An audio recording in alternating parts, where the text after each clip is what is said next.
Welcome into Chicago Bears Now. I am your host, Harrison Graham, bringing you the latest rumors and news here on a Friday.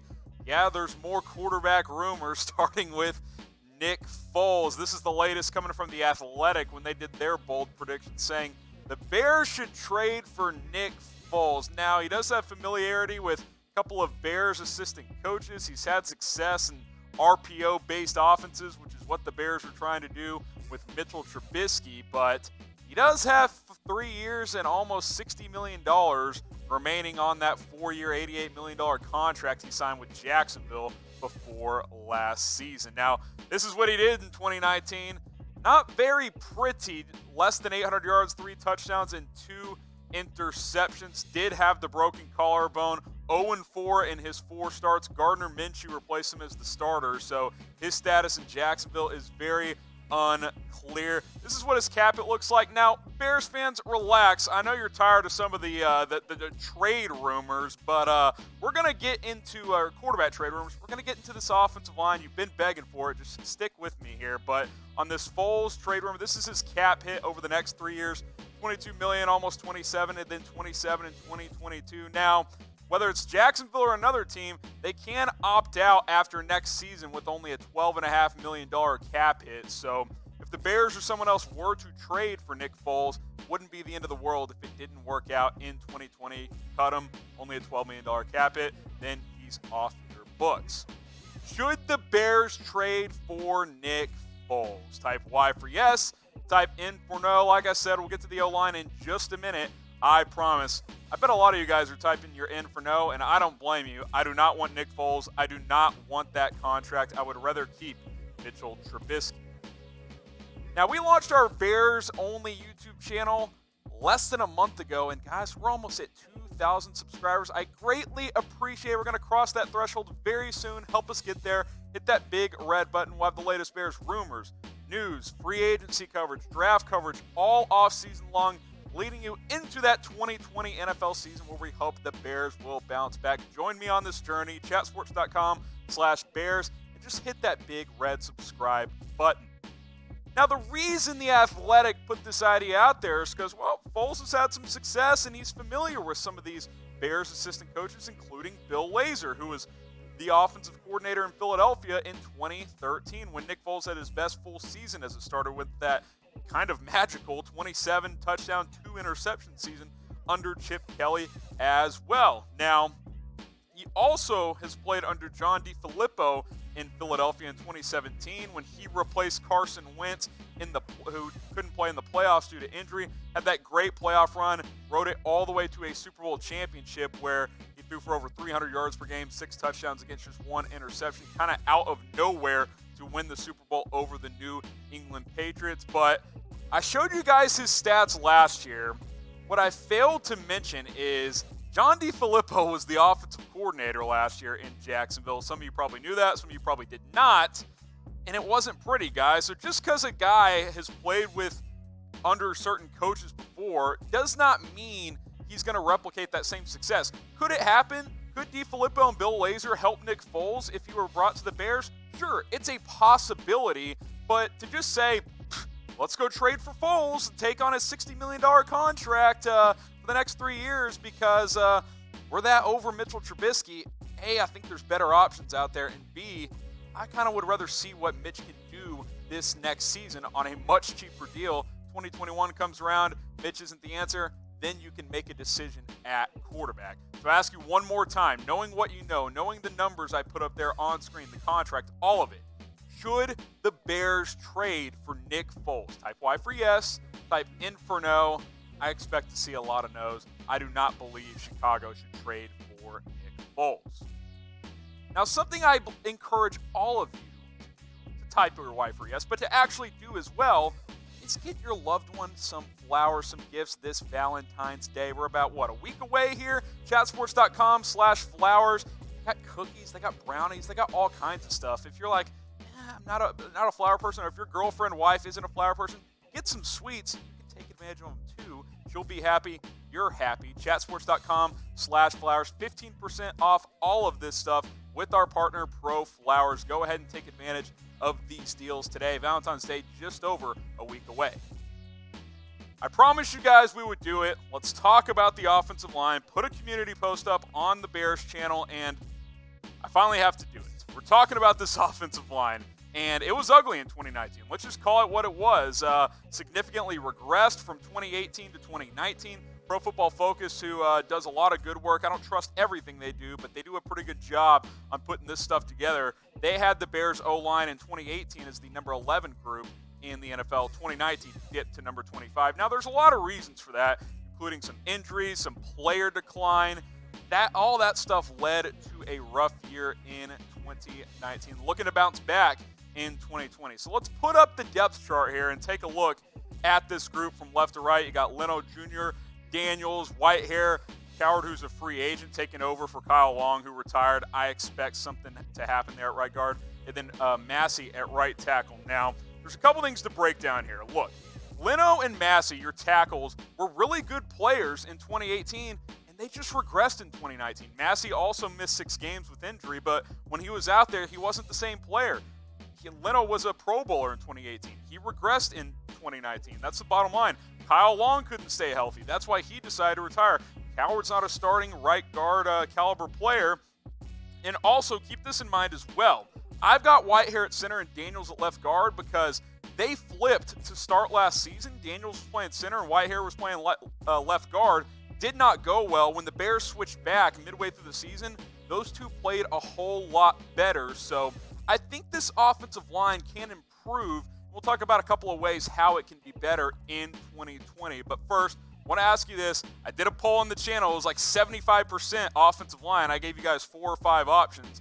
What is the Bears' biggest need this offseason? Is it offensive line? Is it quarterback? Is it pass rusher next to Khalil Mack? He's kind of the only guy right now. Let me know. Could it be corner? I think that's a need as well. What is the Bears' biggest need this offseason? So these are 3 things I'm looking at for 2020 in the offensive line, how it can improve. Your tackles have to bounce back. Leno and Massey, they're under contract. Sure, you can try and draft somebody, but you don't have a first-round pick, or you can try and go after somebody in free agency. But I think you just look for a bounce-back season from these guys. You got Juan Castillo. You brought him in as your new offensive line coach. Get these guys back on track. They're capable players. We saw it in 2018. Just did not work in 2019. Now, this as well. Keep Whitehair at center. Keep Daniels at left guard. They tried to flip it to start last year for whatever reason. Did not work out. Keep them at their current spots. Daniels at left guard. Whitehair at center, where they finished 2019, the back end of the season, where the offensive line played significantly better, in my opinion. And I think you have to sign a right guard. Kyle Long's retired. Coward's a free agent. He's not the long-term answer anyway. That is the one area I would look at. You need to sign a guard. So these are 4 options that I think could come into play for the Bears. Ronald Leary, who's got a $9 million team option for the Broncos. He's 31 now. Denver's kind of a young rebuilding team with Drew Lock. I could see them opting out of that deal for $9 million. He mashes people, especially in the run game. I think he could help significantly. Didn't play as well last year, but I think you bring him in, he would be an upgrade for sure at right guard. Brandon Scherf for the Redskins. He's going to cost a lot, probably $11, $12, $13 million per year. He's a free agent. Maybe Washington doesn't want to pay that money for him. He's an option there. Michael Schofield, I've always liked his game. Had a nice year for the Chargers last year. He would be an upgrade as well. And then you guys are going to laugh, but the Redskins under Bill Callahan, the offensive line coach, they turned Eric Flowers into a pretty good guard, guys. You could probably get him for pretty cheap. He'd be better than Coward. That is the bottom lines. And you wouldn't have to pay that much to get him. So those are 4 guys I would look at to bring in as your right guard next season. Out of these guys or any other option out there, whether it's tackle, guard, or center, which free agent offensive lineman do you want the Bears to sign? Let me know. I'm looking at right guard. I think your tackles can bounce back. Like I said, I'm looking at that right guard position to upgrade on this offensive line. Let me know what you guys think in the comments section. Now, this is an interesting idea. And when I first saw it, I was like, bring back Jordan Howard. Kind of feels like he's regressed the last couple years, which he has. But I'm maybe could be talked into it. Now, of course, the Bears traded him to Philadelphia for, quite frankly, pennies on the dollar after rushing for over 3,000 yards from 2016 to 2018 when he was the second leading rusher in the NFL behind only Ezekiel Elliott. He was terrific for the Bears, but that last season wasn't great, didn't fit Matt Nagy's system that well, We know he's not a pass-catching running back. Goes to the Eagles, starts pretty strong, gets that midseason shoulder injury, did come back, but lost that starting job to Miles Sanders. They're not going to re-sign him, I don't think. I think Philadelphia is going to build around Sanders in that backfield. They will go in a different direction. So Jordan Howard's going to hit the open market here. And if you look at his last 4 seasons, 2016 to 2018, of course, with the Bears, 2019 with the Eagles, still had 6 touchdowns last year. What do you guys think? You see the question on the screen. Should the Bears bring back Jordan Howard? I'm intrigued. Type 1 for yes. Type 2 for no. Let me know what you guys think if the Bears should bring back Jordan Howard. Now let's compare Howard to David Montgomery, who became the Bears' primary running back last year from a rushing standpoint at least. Howard only played in the 10 games. Montgomery, fully healthy rookie season. Both had 6 touchdowns, though. Howard still got into the end zone, which is something he did a lot with Chicago. Again, not much of a receiving threat, less than 100 yards there. Montgomery at 185. I think that number will go up next year. Obviously, Tarik Cohen catches the ball a lot for the Bears as well, but he should get more targets. But you look at the current depth chart, and the reason I'm intrigued is you really only have 2 legitimate running backs. Ryan Nall, he is not a legitimate NFL running back. 6'2", 240 pounds, really more of a fullback, quite frankly. But he's the 3rd running back on the depth chart, non-guaranteed deal. Bears need a 3rd running back, and you've got your primary receiving back in Cohen. You've got your complete back in Montgomery, who can run, he can catch, he can block, he can do it all. I don't hate the idea of bringing in Jordan Howard as a short yardage back, a guy who can give Montgomery a break here and there. I don't hate the idea. We'll see what happens this offseason.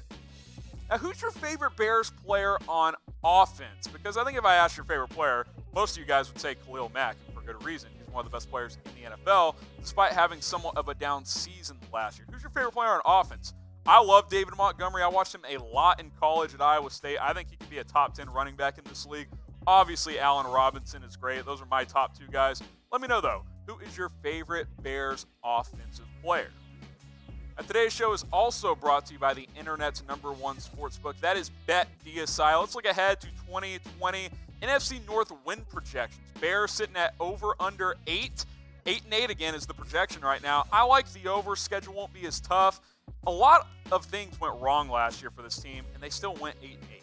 I think 9 or 10 wins is very much in play. Lions at 6.5. Packers and Vikings both at 9.5. By the way, take the under on Minnesota. I think they are a prime regression candidate. You can do this all at BetDSI. Chatsports.com/bet. That'll get you to the sign-up page. Use our promo code NFL120. It'll get you a 120% deposit bonus. Put down $100. I'm going to give you $120 for free. It's the best deal out there. BetDSI. Go ahead and get signed up right now. All right, last one up here. Bill Lazor spoke recently about his level of excitement to be with the Bears staff to coach quarterback Mitch Trubisky. Of course, he was hired as the Bears' new offensive coordinator under Matt Nagy. Now, we know Nagy's still going to call the plays, at least to start the season, but he's excited. We know 2020 is a make-or-break year for Trubisky. Quite frankly, it might be a make-or-break year for Matt Nagy and GM Ryan Pace. Here's what Lazor said on WBBM News Radio earlier this week, saying, quote, I think that the immediate feeling you get for Trubisky is how enthusiastic he is and how important it is for him to be great. If you consider yourself a teacher as a coach, that's one of the most critical things you look for in a guy who is really motivated to be great. So, look, he likes the intangibles Trubisky has. We know that his mechanics have to improve. His decision-making has to improve. But Bill Lazor's fired up. He also talked about how when he was on the University of Virginia's staff about 7 or 8 years ago, he remembers watching Mitch Trubisky at a high school camp when he was a sophomore or junior in high school. Kind of a funny connection there. But he is Trubisky's new offensive coordinator, and Mitch is going to have to lean on him and John DeFilippo, assuming the Bears don't trade for another quarterback like a Nick Foles. So it's going to be a big year for this staff, big year for Mitch Trubisky. I'm excited to see how it plays out. I know you guys are too. So I ask you this question. Who will be the Bears quarterback after 2020? Because regardless of all the rumors, and that's what we do here, that's what I do, I talk about the rumors out there, I still think Trubisky will be the day one starter, but who will be the Bears quarterback after 2020? If it's not Mitch, that means he didn't do so well. So type T for Trubisky, type O for other. I'm excited for the season. Know you guys are too. I'm signing off. See you next time.